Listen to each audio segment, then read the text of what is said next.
Hello guys, very good morning.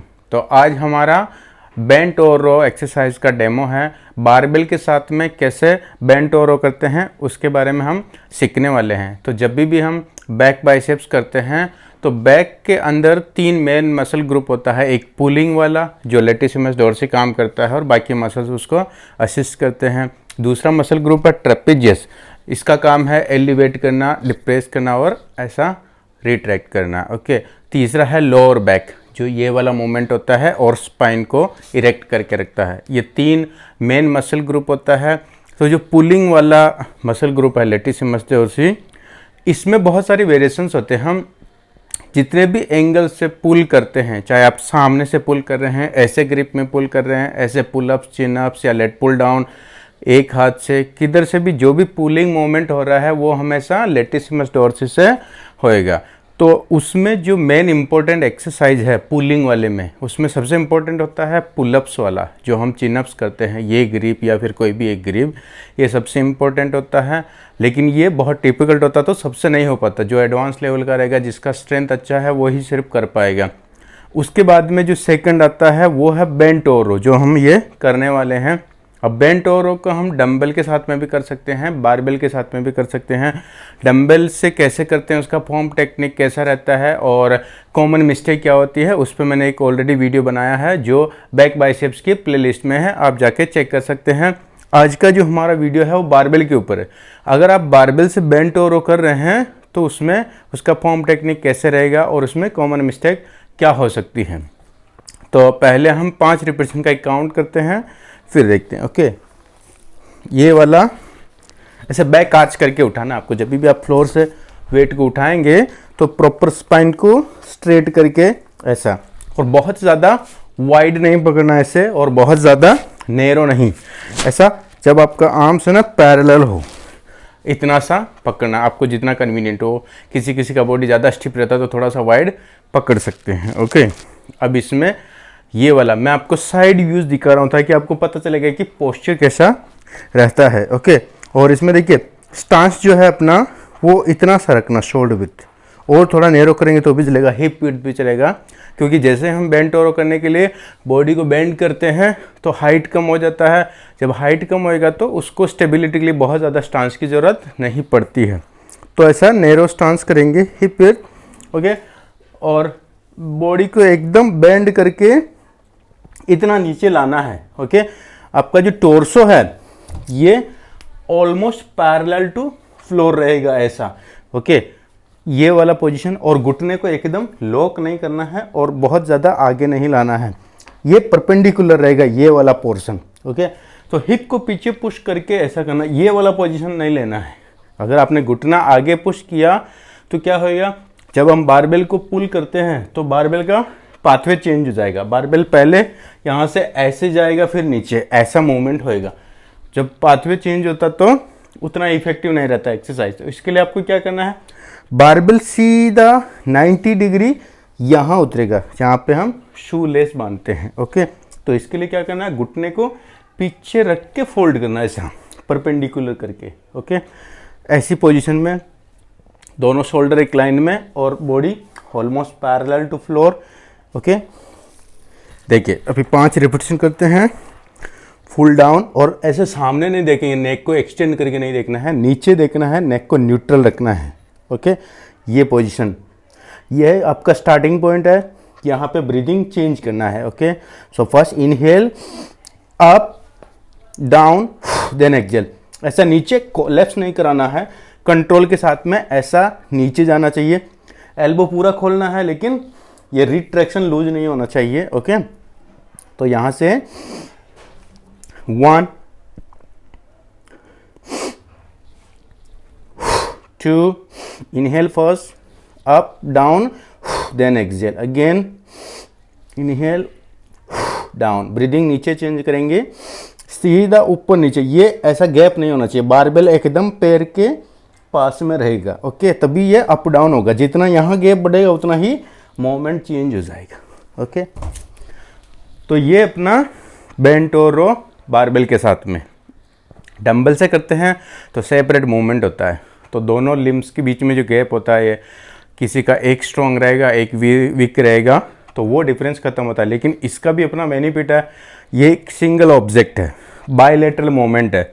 तो इसमें क्या हो रहा है, किसी एक पर्टिकुलर ऑब्जेक्ट को हम कैसे पुल करते हैं, ये वो सिखाता है हमारे ब्रेन को। ओके, तो अभी हमको क्या करना है, जो कॉमन मिस्टेक होता है उसमें क्या होता है, देखो आपने जिम में देखा रहेगा बहुत सारे लोगों को ऐसा उठाएंगे वेट और सीधा ऐसा पुल करते हैं, ये वाला मूवमेंट। अभी इसमें क्या हो रहा है, जितना बॉडी ऊपर जाएगा उतना मूवमेंट चेंज होगा, और जब वेट ग्रेविटी की लाइन में आने हो जाए, ऐसा वर्टिकल 90 डिग्री आने के बजाय ऐसा टेंजेंट मूवमेंट होता है, तो इससे क्या होएगा, उतना रेजिस्टेंस नहीं मिलता है। क्योंकि ये अगर समझो मैंने 5 किलो डाला है, 5 5 10 और 10 किलो का बारबेल तो 20 हो गया है, लेकिन अगर आप ऐसा कर रहे हैं तो ये 20 काउंट नहीं होगा, ये 12-13 किलो के लगभग। तो इससे क्या हो रहा, वेट में कॉम्प्रोमाइज हो रहा है। इसलिए आपको क्या करना है, ऐसा बॉडी को रखना है ताकि आप वेट ग्रेविटी के एकदम लाइन में। जो हम बेंट और रो एक्सरसाइज करते हैं, सेम सीटेड रो का मिमिक्री है। ओके, देखिए मैं बैठ के मशीन पे ऐसा पुल करूं या बॉडी को बेंड करके ऐसा पुल करूं, सेम मोमेंट है। उसमें क्या हो रहा, ये सीटेड रो जब भी करते हैं तो ये असिस्टिंग वाला एक्सरसाइज हो गया। मतलब आपका हिप जहाँ पे भी रेस्टेड पोजीशन में है, वहाँ पे आपका कोर मसल इंगेज नहीं हो रहा है। यहाँ पे क्या हो रहा, आपका स्पाइन के ऊपर भी लोड आ रहा है, स्पाइन के मसल्स काम करें, कोर मसल सारा इंगेज है, इसलिए ज़्यादा चैलेंजिंग है, ज़्यादा इफ़ेक्टिव है, कोर मसल को भी टारगेट करता है, अनसपोर्टेड है। ओके, तो जब भी आप बेंट और रो यूज करेंगे, कोई भी एक्सरसाइज, जैसे आप बैक में ले रहे हैं, एक आपने लेट पुल डाउन ले लिया, ये वाला ग्रिप, ये वाला ग्रिप, फिर इसके बाद में जो सेकंड पुलिंग वाला रहेगा वो बेंट और रो, इसको अल्टरनेट कर सकते हैं, एक बार डंबल के साथ में और सेकंड टाइम बारबेल के साथ में, ऐसा अल्टरनेट घुमा फिरा के कर सकते हो। तो दोनों का जो बेनिफिट है, इसका अपना एडवांटेज है, डंबल वाले का अपना एडवांटेज, तो दोनों का बेनिफिट हमको मिलता रहेगा। ओके, तो ये अपना बेंट और रो से रिलेटेड हो गया है। इसमें वेट आपको अपने कन्वीनियंट के हिसाब से रखना है कि कितना, जितना आपका स्ट्रेंथ है उसी हिसाब से वेट बढ़ाना, एकदम से दबा के वेट नहीं मारना, क्योंकि जितना ज़्यादा वेट डालेंगे उतना ही मूवमेंट जो है वो ऐसे ऑटोमेटिकली ऐसे होने लगेगा। लेकिन आपको फॉर्म टेक्निक प्रॉपर होना चाहिए, उसके बाद आपको आहिस्ते आहिस्ते से वेट बढ़ाना है। तो ये ध्यान रखिए, पहले क्या करना है, stance narrow, body full down, barbell को एकदम पास में रखना है, घुटने को एकदम लॉक नहीं करना, थोड़ा सा सॉफ्ट रखना, लेकिन इतना पुश नहीं करना कि बारबेल का पाथवे चेंज हो जाए, इतना लॉक नहीं करना कि ये स्टिफनेस की वजह से बॉडी ऊपर आ जाए। बॉडी धीरे धीरे ऊपर आता है क्योंकि ये बहुत स्टिफनेस की वजह से खींचता है, ऐसा एकदम बॉडी फ्लेक्सिबल रहेगा किसी का, तब जाके वो ऐसा कर पाएगा, नहीं तो बहुत ही मुश्किल है। घुटना थोड़ा सा फोल्ड किया तो अभी ये पीछे वाला जो है थोड़ा फ्लेक्सिबल हो गया, तो आप आराम से बॉडी को और पैरेलल रख सकते हैं, नहीं तो धीरे धीरे लास्ट के रिपीटेशन तक ऐसा हो जाता है। ठीक है, तो कॉमन मिस्टेक ये होता है ग्रिप का, बहुत सारे लोग क्या करते हैं, कुछ जो ऐसा भी ग्रिप पकड़ लेते हैं, ये तो एकदम ही ऑकवर्ड ग्रिप है। क्रॉस ग्रिप इसमें नहीं यूज करना, जहाँ पे भी हम पुलिंग मूवमेंट कर रहे हैं वहाँ पे कभी भी क्रॉस ग्रिप नहीं होगा। क्रॉस ग्रिप ऐसी एक्सरसाइज में यूज होगा जहाँ पे आपको पुल नहीं करना है, सिर्फ होल्ड करके रखना है। तो क्रॉस ग्रिप का अपना बेनिफिट, क्रॉस ग्रिप से क्या होएगा, ग्रिप खुलता नहीं है, जल्दी लॉक हो जाता है, इसलिए हम क्रॉस ग्रिप। लेकिन ये उस एक्सरसाइज में करेंगे जहाँ पे आपको सिर्फ बारबेल को होल्ड करके रखना है, जैसे डेड लिफ्ट हो गया, श्रग्स हो गया, कोई भी ग्रिप कर सकते हैं आप, चेंज कर सकते हैं, उससे फर्क नहीं पड़ता, लेकिन क्रॉस होना चाहिए।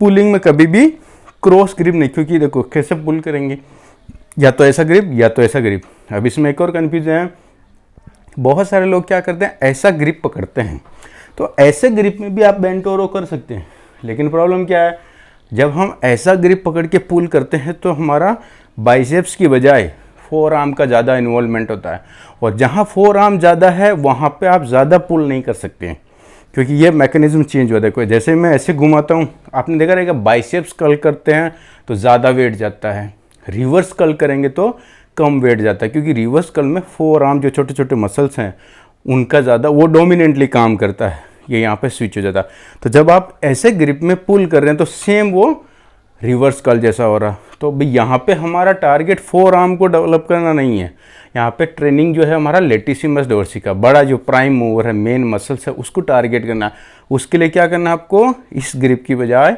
ये ग्रिप लेना है, ताकि आप ज़्यादा से ज़्यादा मैक्सिमम वेट पुल कर सके। तो ये आपको ध्यान में रखना है कि ऐसा ग्रिप होना चाहिए, ऐसा नहीं होना चाहिए, क्रॉस नहीं होना चाहिए, बॉडी पूरा बेंड होना चाहिए और स्टांस को नैरो करना है, बारबेल को एकदम पास में रखना है।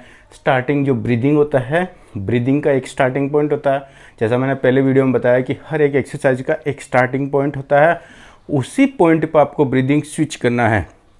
कोई भी एक्सरसाइज में रिपीटेशन में इनहेल एक्सेल, रिपीटेशन के ड्यूरिंग उस ड्यूरेशन में कोई भी इनहेल एक्सेल का एक्टिविटी नहीं होगा है। आपको जब रिपीटेशन खत्म हो जाएगा तभी ब्रीदिंग स्विच करना है, और वो स्विचिंग पॉइंट जो है वो ऐसी जगह रखना है जहाँ पे आप वेट को होल्ड करके ब्रीद कर पाएँ।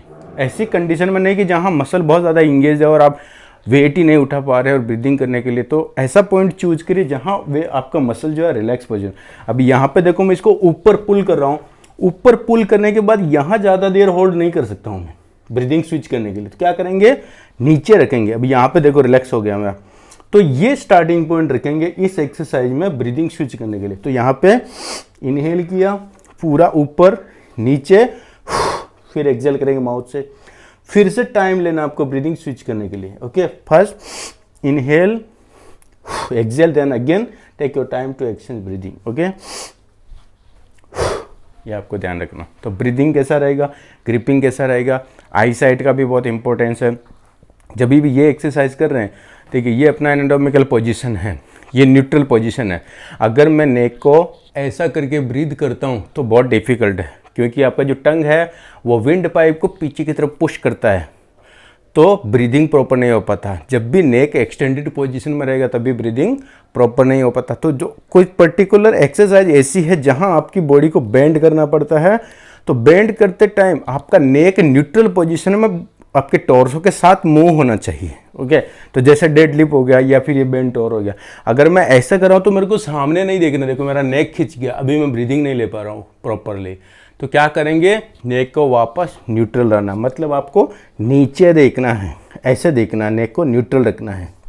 ओके, तो ब्रीदिंग हो गया, ग्रिपिंग हो गया, वेट का मूवमेंट पास में हो गया। ये अपना बेंट और रो बारबेल के साथ में एक्सरसाइज है, इसको डंबल के साथ में भी कर सकते हैं। दोनों में जो डिफरेंस है वही है कि उसमें आपका ये सेपरेट मूवमेंट होता है, उसका अपना बेनिफिट है, इसका अपना बेनिफिट है। ओके, ऐसे ही आप बैक बाइसेप जब भी आप कर रहे हैं अपना शेड्यूल एडवांस लेवल का, तो आप बैक बाइसेप की प्लेलिस्ट में जाके सारी एक्सरसाइज चेक कर सकते हैं कि किसका किसका पॉम टेक्निक रहेगा। ओके गाइज, इस एक्सरसाइज से रिलेटेड आपको कोई भी क्वेश्चन रहेगा, कोई भी कन्फ्यूजन रहेगा तो मेरे को कमेंट बॉक्स में बताएं, फिर हम उस पर और डिस्कस करेंगे अगले वीडियोज़ में। Thank you so much.